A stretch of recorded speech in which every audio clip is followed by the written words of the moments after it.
का ही घर है ना? विराट की आवाज बहुत शांत थी। वो जितना हो सकता था उतना ही चुप रहता था, लेकिन जब भी बोलता था तो अनिका को असहज कर देता था। उसके सधे हुए शब्दों में इतनी ठंडक थी कि अनिका अच्छे से बता सकती थी कि वो कितने गुस्से में था। उन दोनों लड़कियों ने तो कुछ भी बोलने की हिम्मत नहीं की।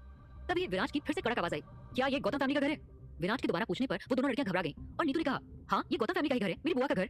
इससे पहले कि वो कुछ और कह पाती, उसके पास खड़ी पिया ने नीतू का हाथ पकड़ते हुए उसे सपोर्ट किया। उन दोनों ने आगे कुछ भी कहने की हिम्मत नहीं की और बस चुप हो गई। अनिका ने अपनी बढ़ी हुई सांसों को शांत किया और तेजी से अपनी बहन नेहा को ढूंढने के लिए चारों तरफ देखने लगी।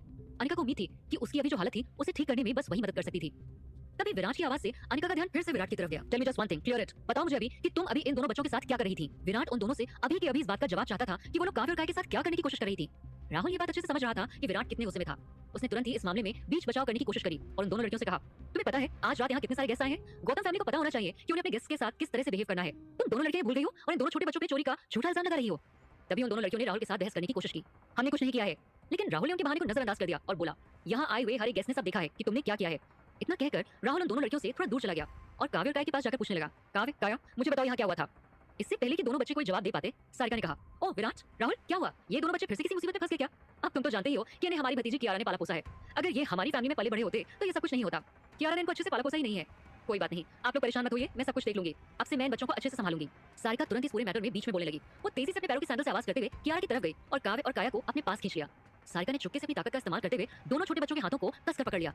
हाथ कसकर पकड़े होने की वजह से काया को इतना दर्द हो रहा था और वो दर्द से रो भी नहीं पा रही थी, क्योंकि काया को डर था कि उसे ऐसे रोते देखकर उसकी माँ और उसके भाई को टेंशन होगा। इसलिए उसने अपने होठों को कसकर दबा लिया और कुछ नहीं बोली। तभी सारिका ने आगे कहा, मैं तुम्हारी माँ की चाची हूँ। वो तुम्हारी माँ थोड़ा इनसेंसिटिव है, नहीं तो तुम लोगों को कोई टेंशन नहीं होती। तुम बिना किसी टेंशन के यहाँ हमारे साथ अच्छे से पले बड़े होते।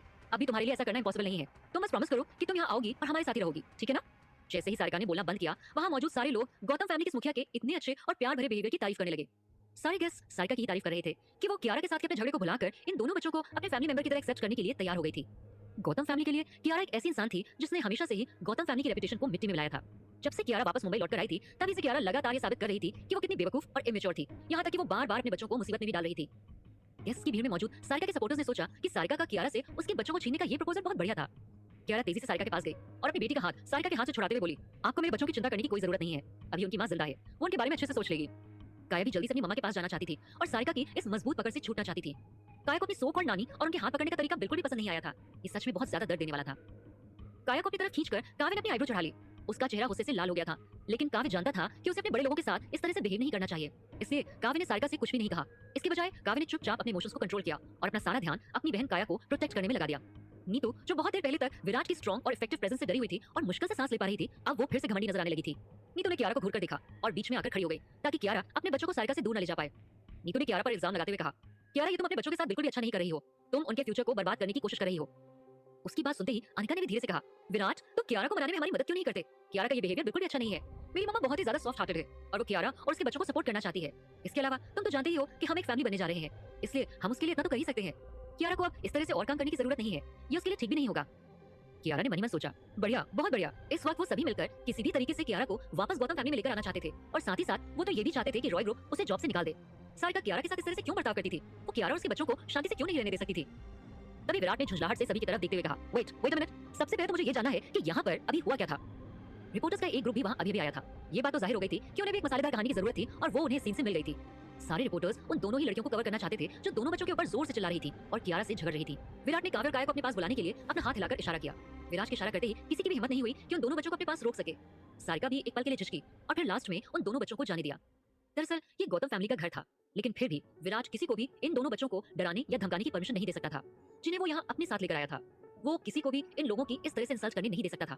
इसके अलावा सारिका इस पूरे मैटर में कहीं भी मैटर नहीं करती थी। अगर कियारा खुद से वापस जाना चाहती तो विराट उसे वापस भेजने में हेल्प करता, लेकिन यहाँ तो मैटर अलग ही था। काया ने लगभग कूदते हुए विराट को कसकर गले लगा लिया। ये देखकर काव्य को भी थोड़ा सा रिलैक्स फील हुआ। विराट अंकल के पास जाकर वो दोनों बच्चे अपने आप को सेफ फील कर रहे थे। तभी उन्हें याद आया कि कियारा ने उनसे क्या कहा था। कियारा ने काव्य और काया से कहा था कि मम्मा, टीना मासी और कपिल अंकल के अलावा उन लोगों को किसी पर भी ट्रस्ट नहीं करना चाहिए। इसीलिए काव्य बस कुछ नहीं बोला और एक साइड में खड़ा हो गया। कियारा अपने बच्चों के पास गई। उसने काया का हाथ देखा तो काया की कलाई पर लाल रंग के निशान दिखाई दिए, जिन्हें देखकर वो बहुत तेज गुस्सा हो गई और वो सारिका पर जोर से चिल्लाने लगी, आपकी हिम्मत भी कैसे हुई मेरे दोनों बच्चों को तकलीफ पहुंचाने की? जब आप उन लोगों का हाथ भी ठीक से नहीं पकड़ सकती तो उन लोगों की देखभाल क्या करेंगी? अब वक्त आ गया था कि जो भी सारिका ने किया था उसका हर्जाना उसे भुगतना ही होगा। तभी अनिका ने कहा, कियारा, ये सब कहने का क्या मतलब है? मेरी मम्मा तुम्हारे भले के लिए ही ऐसा कर रही है और तुम हो कि कितनी ज्यादा मीन हो रही हो। तुम्हारे पास कोई एटिकेट्स या फिर कॉमन सेंस है या नहीं? सारिका ने तेज आवाज में कहा, बस बहुत हुआ। इतना कहकर सारिका ने घूर कर कियारा की तरफ देखा, जो सारिका की तरफ नहीं देख रही थी। उसने सारिका की बात को इग्नोर कर दिया तो सारिका ने आगे कहा, यहाँ मौजूद हर कोई आदमी जानता है कि तुम हो क्या, तुम्हारे पास ऐसा है भी क्या जिसकी वजह से तुम इतना एटीट्यूड दिखा रही हो। इतने सालों के बाद भी मुझे तुम्हारे एटीट्यूड को झेलने की आदत है, लेकिन कभी कभी इसे झेलना बहुत ज्यादा मुश्किल हो जाता है। इस वक्त सारिका अपने आप को सबसे ज्यादा दुखी दिखाने की कोशिश कर रही थी, जैसे कि उसके साथ कोई बहुत बड़ा अन्याय हुआ था।